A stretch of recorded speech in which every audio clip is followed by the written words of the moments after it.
Perkenalkan, nama saya Igusti Agung Istri Bintang Duta Dinasti dari kelas 10 MIPA 9 nomor urut 7.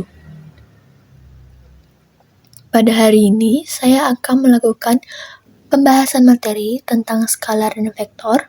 Sebelum lanjut ke materi, saya memiliki beberapa peta konsep untuk dipahami tiap-tiap materi pada skalar dan vektor. Konsep skalar dan vektor yang pertama ialah pengertian dari skalar dan vektor. Yang kedua ada ruang vektor. Yang ketiga ada operasi pada vektor. Yang keempat ada latihan soal. Pengertian skalar dan vektor. Di sini skalar dan vektor itu juga merupakan peralihan dari besaran yang dimana besaran itu dapat dibagi menjadi dua, yaitu besaran skalar dan besaran vektor. Besaran skalar ialah besaran yang hanya memiliki nilai dan tidak memiliki arah. Contohnya, jarak, luas, volume, daya, dan kelajuan. Besaran vektor ialah besaran yang hanya memiliki nilai dan arah. Ini besaran vektor merupakan kebalikan dari besaran skalar yang dimana besaran skalar itu hanya memiliki nilai dan tidak memiliki arah. Namun vektor memiliki keduanya, yaitu memiliki nilai dan memiliki arah. Lalu, contoh dari vektor ini ialah perpindahan, kecepatan, percepatan, dan gaya. Contoh dari vektor, di sini ada ruas garis PQ yang dituliskan seperti ini. Lalu,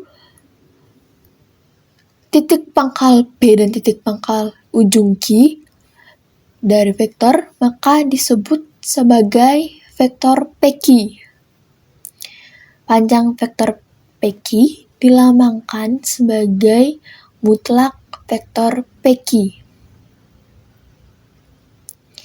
Vektor biasanya dituliskan dalam notasi berikut. Yang pertama, huruf kecil yang dicetak tebal.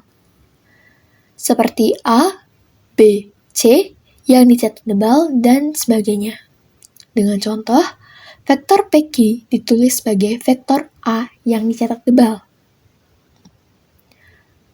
Dengan contoh, ruas garis seperti ini.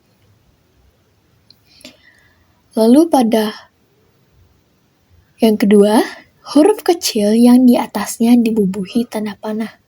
Seperti vektor A, vektor B, vektor C, dan sebagainya. Contoh, vektor PQ dapat ditulis sebagai vektor A. Dengan ruas garis seperti berikut. Ruang vektor. Sebuah vektor di Rn dinyatakan oleh n bilangan terurut, yaitu vektor U1, vektor U2, vektor U3, sampai vektor Un. Vektor di R3 ialah vektor yang terletak di ruang dimensi 3 atau vektor yang mempunyai 3 komponen, yaitu X, Y, dan Z. Vektor di R2 adalah vektor yang terletak di satu bidang atau vektor yang hanya mempunyai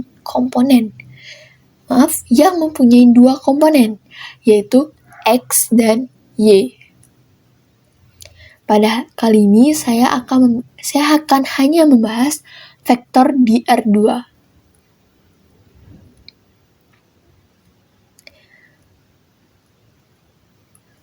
Di sini vektor A, kenapa saya tulis 4 dan 3? Karena dari kotak tersebut, dari titik pangkal sampai titik ujung vektor A, ruas garis vektor A ini saya tulis dari sini 1, 2, 3, 4 ke arah kanan, yang dimana itu menunjukkan positif. Maka di sini saya menulis positif 4.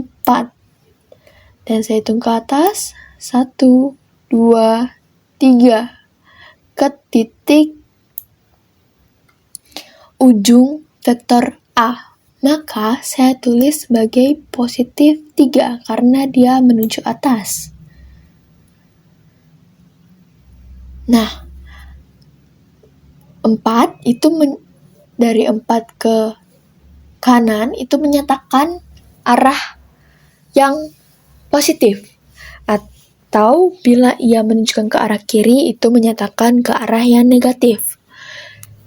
Kalau yang tiga ini, bila menyatakan ke arah atas itu dinyatakan sebagai positif, bila ke arah bawah itu dinyatakan sebagai negatif.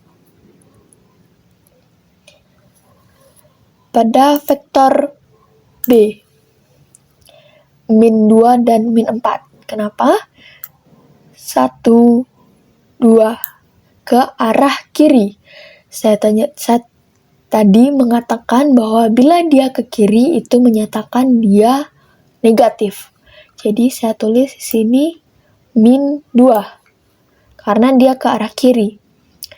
Dan ini ke arah bawah ke titik ujung vektor B yaitu 1, 2, 3, 4.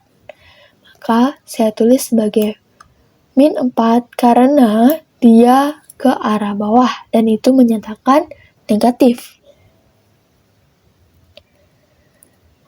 Berikut latihan soal yang mungkin kalian bisa pelajari atau kalian jawab dan bisa diasah lagi kemampuannya oleh latihan-latihan soal yang berada di internet. Sekian presentasi PowerPoint saya hari ini. Saya ucapkan terima kasih. Bila ada kesalahan kata atau kekurangan kata, mohon dimaafkan dan mohon dimaklumi. Terima kasih banyak telah menonton, semoga bermanfaat.